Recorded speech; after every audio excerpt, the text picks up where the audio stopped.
Hello students, today we are going to learn poem number 2 pencil. આજે આપણે બીજા નંબરની જે પોએમ છે પેન્સિલ એના વિશે વાતચીત કરીશું, રાઈટ. હવે પહેલાં તો આ પોએમની અંદર આપણને શું કહે છે તો કે અહીંયા એક નાનકડી એવી દીકરીની વાત છે કે જે સરસ મજાના ચિત્ર દોરતી હોય છે પણ એને હોમવર્ક કરવું ગમતું હોતું નથી, રાઈટ. એટલે આ પોએમનો એવો ભાવાર્થ છે કે બાળકને જે વિષયમાં રુચિ હોય, રાઈટ, એ વિષય એને પસંદ કરવા દેવો, એવો આ પોએમની અંદર ભાવાર્થ છે, બરાબર. તો આપણે શરૂ કરીએ પોએમ 2 પેન્સિલ. શું કહીએ અહીંયા તો કે માય ડોટર, મારી દીકરી, લિટલ ડિયર ડોટર, વહાલી નાની દીકરી. ડોટરનો સ્પેલિંગ જોઈ લેજો જરા, બરાબર. DAUGHTER. Lights a pencil. Lights મતલબ પ્રગટાવવું, પ્રજ્વલિત કરવું. હવે લાઇટ્સ અ પેન્સિલ મતલબ એ પેન્સિલને પ્રજ્વલિત કરે છે અથવા તો પેન્સિલને પ્રગટાવે છે. લાઇટ એટલે પ્રકાશ ન થાય, પ્રકાશ થાય પણ ક્યારે? જો એ નાઉન ફોર્મ હોય ને તો. અહીંયા એક ક્રિયાનું રૂપ છે. લાઇટ્સ અ પેન્સિલ મતલબ એ પેન્સિલ પ્રગટાવે છે. શાના વડે? તો કે વિથ અ શાર્પનર. જુઓ, વિથ અ શાર્પનર મતલબ શાર્પનર વડે, જે પેન્સિલને જેના વડે આપણે છોલતા હોઈએ, રાઈટ, એ શાર્પનર. એ શાર્પનર વડે પેન્સિલને પ્રજ્વલિત કરે છે, right. The sky of the white paper. હવે અહીંયા કવિની કલ્પના જુઓ. હવે એ જે આકાશ છે, પણ આકાશ કયું? The sky of the white paper. સફેદ કાગળનું આકાશ છે એના માટે, અથવા તો સફેદ કાગળ રૂપી આકાશ. Begins to be filled with light મતલબ એ શરૂ કરે છે, એ શ્વેત કાગળને, સફેદ કાગળને begins to be filled with light મતલબ પ્રકાશથી પ્રજ્વલિત કરવાનું શરૂ કરે છે. Begins to be filled with light મતલબ એ પ્રકાશથી એને ભરે છે, એ આકાશને, અથવા તો પ્રજ્વલિત કરે છે. ક્લિયર? હવે કેવા ચિત્રો દોરે છે. હવે અહીંયાથી જે પોએમ છે ને બહુ અગત્યની છે. આના આધારે ક્વેશ્ચન આન્સર બહુ પૂછાયેલા છે અગાઉ, એટલે ખાસ ધ્યાનમાં રાખજો, બરાબર સમજજો. The black bird flying away with the tree. કેવા કેવા ચિત્ર દોરે છે એ છોકરી, રાઈટ. એ નાની બાળકી, એ નાની દીકરી, એની વાત છે અહીંયા. તો કે the black bird flying away with the tree. એક કાળું પક્ષી. હવે જો black bird flying away with the tree મતલબ વૃક્ષને લઈને જતું, વૃક્ષને લઈને જતું, અથવા તો આપણે એવું કહીએ વૃક્ષ સાથે ઉડી જતું એક કાળું પક્ષી. મતલબ એવું ચિત્ર દોરે છે કે જાણે કે પક્ષીએ એ વૃક્ષને ઊંચક્યું હોય, રાઈટ, એવું એ ચિત્ર દોરે છે. તો કે the black bird flying away with the tree એટલે કે વૃક્ષ સાથે ઉડી જતું કાળું પક્ષી, એવું એ ચિત્ર દોરે છે. Glasses on the I of the peacock. Glasses મતલબ ચશ્મા. મોરની આંખોમાં ચશ્મા, આંખો પર, મોરની આંખો પર ચશ્મા. વિચિત્ર વિચિત્ર ચિત્ર દોરે છે. મોરની આંખો પર ચશ્મા. The fire chariot flying in the air. હવામાં ઉડતો અગ્નિરથ. ફાયર મતલબ અગ્નિ, ચેરિયટ મતલબ રથ. હવામાં ઉડતો અગ્નિરથ, એવું એ ચિત્ર દોરે છે. The airplane walking on the road. Airplane ક્યારેય રસ્તા ઉપર ચાલે નહીં, પણ એવું ચિત્ર દોરે છે, જાણે કે એરપ્લેન છે એ રસ્તા ઉપર ઉડતું. મતલબ પ્લેન, રસ્તા પર ઉડતું પ્લેન, એવું એ ચિત્ર દોરે છે. The lion having A conversation with the cow. Conversation શબ્દ યાદ રાખજો. કોન્વર્ઝેશન મતલબ વાતચીત. ગાયો જોડે વાતચીત કરતો સિંહ, એવું એ ચિત્ર દોરે છે. સિંહ છે ગાયો જોડે કદી વાતો કરે ના કરે, એ તો એનો શિકાર જ કરી નાખે. પણ એવું ચિત્ર દોરે છે કે ગાયો સાથે વાતચીત કરતો સિંહ, એવું એ ચિત્ર દોરે છે. પછી એ one eyed sun on the black tree. A one eyed sun, એક આંખવાળો સૂરજ. ઓન ધ બ્લેક ટ્રી, કાળા વૃક્ષ પર એક આંખવાળો સૂરજ. With a patch of cloud over it, અને તેના ઉપર શું છે? પેચ એટલે ધબ્બા, ઓફ ક્લાઉડ ઓવર ઇટ, ધબ્બા શેના છે? વાદળના. તો એના ઉપર એક વાદળનો ધબ્બો, એ સૂરજ ઉપર એક આંખવાળું એ સૂરજ દોર્યો, બરાબર. પછી એના ઉપર પાછું એક ધબ્બો વાદળનો, એવું એ ચિત્ર દોરે છે. A blue fish flying on the forehead of the cloud. A blue fish, એક ભૂરી માછલી. અ બ્લુ ફિશ, એક ભૂરી માછલી. ફ્લાઇંગ એટલે કે ઉડતી. On the forehead of the cloud. On the forehead of the cloud. Forehead યાને કે કપાળ. તો એક ભૂરી માછલી વાદળના કપાળ ઉપર ઉડતી. અ બ્લુ ફિશ ફ્લાઇંગ એટલે ઉડતી. એક ભૂરી માછલી ઉડતી, પણ ક્યાં? On the forehead of the cloud, મતલબ વાદળના લલાટ ઉપર, વાદળના કપાળ ઉપર. ફોરહેડ મતલબ કપાળ, right. The yellow butterfly swimming in the waterfall. The yellow butterfly મતલબ પીળું પતંગિયું. સ્વિમિંગ એટલે તરતું. In the waterfall. વોટરફોલ મતલબ આપણે જેને કહીએ છીએ ધોધ, રાઈટ. તો ધોધમાં તરતું એક પીળું પતંગિયું, બરાબર. તો એવું એ ચિત્ર દોરે છે. હવે આની અંદર તમારે ખાસ ધ્યાનમાં રાખવાનું છે કે કઈ કઈ કન્ડિશન છે દરેકની, રાઈટ. તો એ ખાસ ધ્યાનમાં રાખજો. બરાબર 1 વખત 2 વખત 3 વખત વાંચી જજો. માની લો કે તમને એવું પૂછાય કે ભાઈ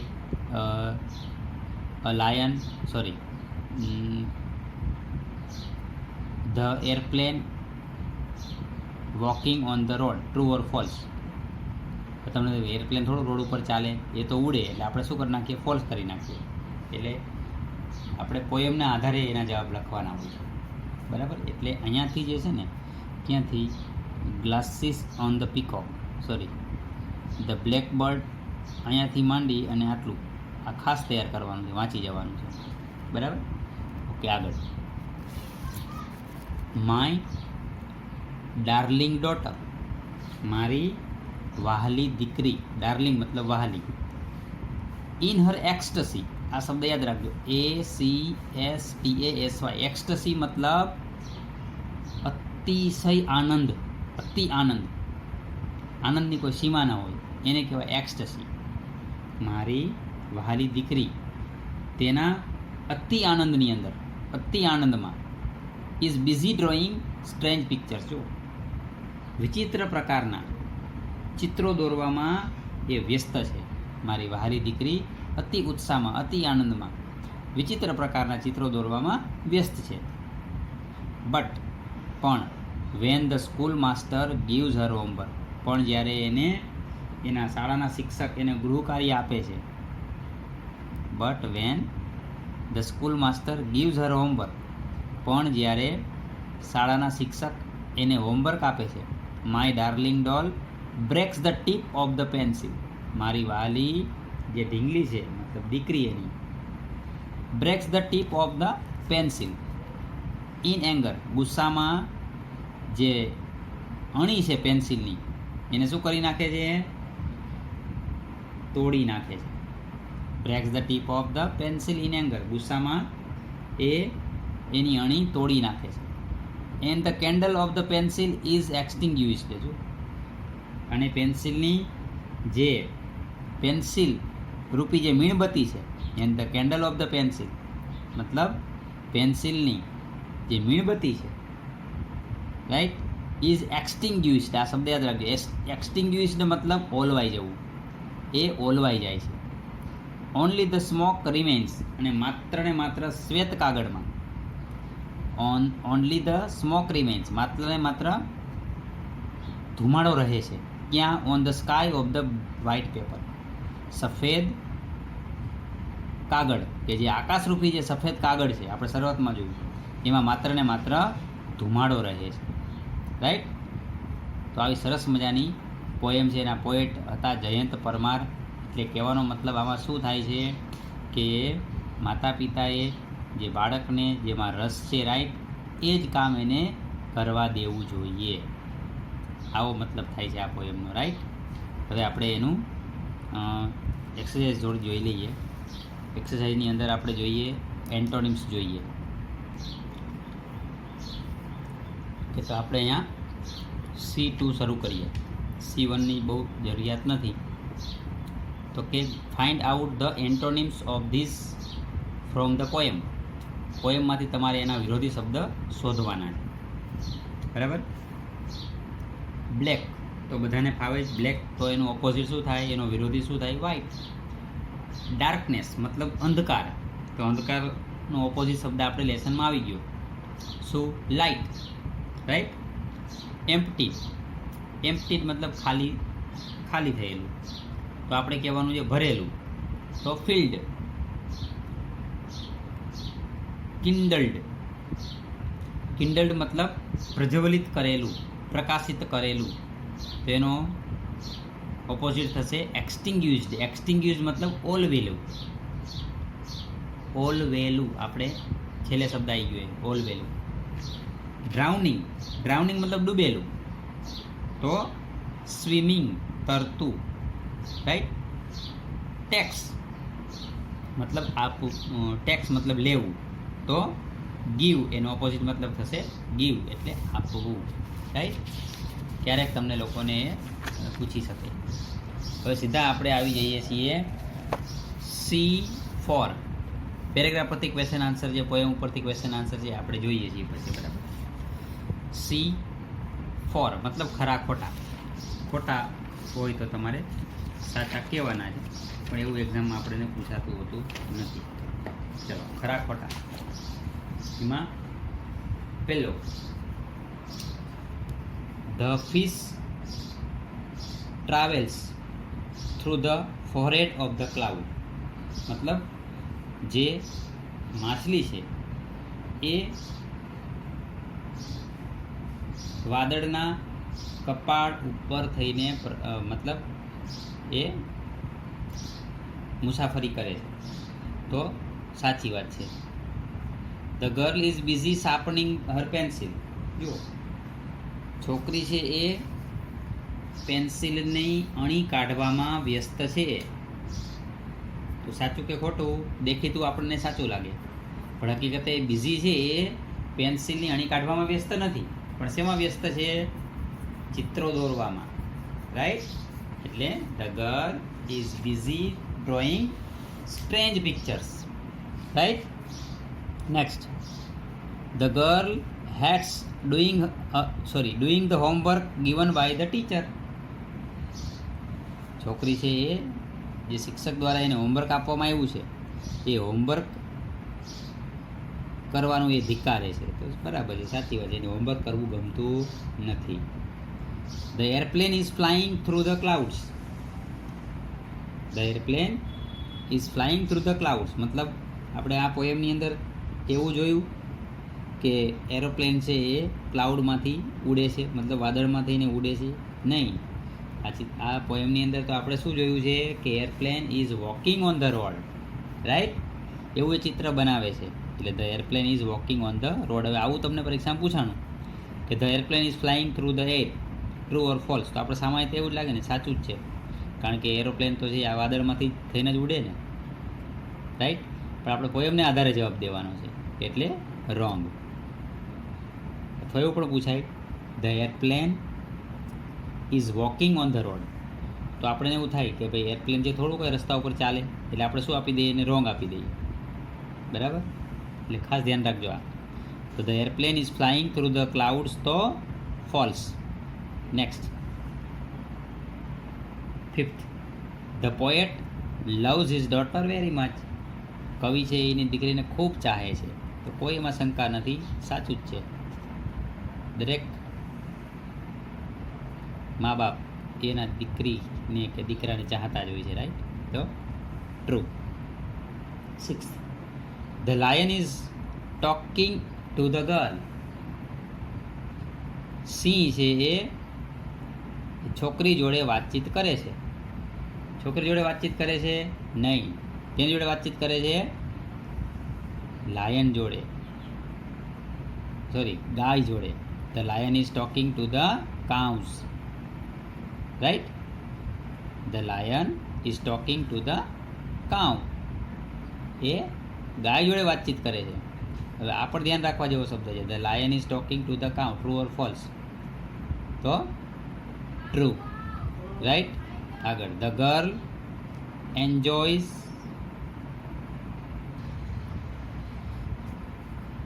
next, the girl enjoys drawing pictures. છોકરી છે એ ચિત્રો દોરવાનો આનંદ માણે છે, તો right. The girl smashes the point of the pencil. છોકરી છે એ પેન્સિલની અણીને શું કરી નાખે છે, તોડી નાખે છે. then it is also a right answer, right? True. The sun doesn't have any patches of cloud over it. સૂર્યને, the sun doesn't have any patches of the cloud over it. મતલબ સૂર્યને કોઈ ધાબા નથી, જે વાદળ એના ઉપર છે સૂર્ય ઉપર એમાં કોઈ ધાબા નથી, તો ફોલ્સ. કેમ? તો કે the sun has a patches of cloud over it, right? એમાં ધાબા છે. 10th, the girl feels happy in making the picture of the animals only. છોકરી છે ફીલ્સ હેપી મતલબ ખુશ થાય છે, in making the picture of the animals only, માત્ર ને માત્ર પ્રાણીઓના ચિત્રો દોરીને, તો ટ્રુ. ક્લિયર? તો અહીંયા આપણે ખરા ખોટા જોયા. હવે જે પોએમ ઉપરથી ક્વેશ્ચન આન્સર હોય છે, બરાબર, એની થોડી આપણે ચર્ચા કરી જોઈએ. તો એની અંદર ખાસ જે પોએમ મેં કીધી ત્યાંથી જોવાનું છે આપણે. માની લો કે પોએમ લેવાની છે તમારે અહીંયાથી, ધ બ્લેક બર્ડ, અહીંયાથી ધ બ્લેક બર્ડ અહીંયાથી માંડી અને conversation with the cow, conversation with the cow, આટલી આપણે 4 કે 5 લાઈન પૂછાતી હોય છે એક્ઝામની અંદર, એના આધારે ક્વેશ્ચન આન્સર હોય છે, બરાબર? તો ફરી એકવાર જોઈએ, વાંચી જઈએ અહીંયા સુધી. The black bird flying away with the tree, glasses on the eyes of the peacock, the fire chariot flying in the air, the airplane walking on the road, the lion having a conversation with the cows, right? ચલો, તો પહેલો પ્રશ્ન હું તમને કહું છું poem ઉપરથી, બરાબર? તે કે અહીંયા લખ્યું છે કે vote is the black bird doing. પ્રશ્ન પણ તમને બતાવું છું. પ્રશ્ન છે what is the black bird doing. પહેલો પ્રશ્ન, vote is the black bird doing. ચલો, બ્લેક બર્ડ છે એ શું કરે છે? What is the black bird doing? તમારે આપેલું છે the black bird flying away with the tree, પણ લખવું શું પડે? અહીંયા ઇઝ નથી જો વાક્યની અંદર, પણ જવાબ લખીએ છીએ એટલે લખવું પડે કે the black bird is flying away with the tree. પ્રશ્ન શું હતો આપણો? What is the black bird doing? તો the black bird is flying away with the tree, right? મતલબ એ ઝાડ લઈને ઉડી જાય છે. નેક્સ્ટ બીજો પ્રશ્ન, સોરી, સેકન્ડ ક્વેશ્ચન અહીંયા આપેલો છે. What is strange about the peacock drawn by the girl? જોજો બરાબર ક્વેશ્ચન. વોટ ઇઝ સ્ટ્રેન્જ, શું છે વિચિત્ર એ મોરનું, જે મોર એ છોકરી દ્વારા દોરવામાં આવ્યો છે, right? What is strange about the peacock drawn by the girl? તો શું છે? Glasses on the eyes of the peacock. તો the peacock drawn by the girl is wearing a glasses. wearing glasses મતલબ એને ચશ્મા પહેર્યા છે. wearing glasses એ આવે નહીં, કારણ કે એ પ્લુરલ ફોર્મમાં છે, બરાબર? સીધું લખી નાખો તોય ચાલે. there is glasses on the eyes of the peacock is strange about the peacock drawn by the girl, એ તે લખો તો પણ ચાલે, બરાબર? અથવા the peacock drawn by the girl is wearing a glasses, એ તે લખો તોય ચાલે. Third question, what is flying in the air? ત્રીજો પ્રશ્ન શું છે? what is flying in the air? હવામાં શું ઉડી રહ્યું છે? what is flying in the air? સાવ સહેલું. તો the fire chariot is flying in the air. હવામાં શું ઉડી રહ્યું છે? તો કે the fire chariot is flying in the air, right? Fourth question, what is walking on the road? What is walking on the road? રસ્તા ઉપર શું ચાલી રહ્યું છે? તો કે the airplane is walking on the road. જો ઇઝ લગાડવું પડે. The airplane is walking on the road. Next question number 5th, who are having a conversation? અહીંયા કોણ વાતો કરી રહ્યું છે? Who are having a conversation? તો કે the lion and the cow. The lion and the cow are having a conversation.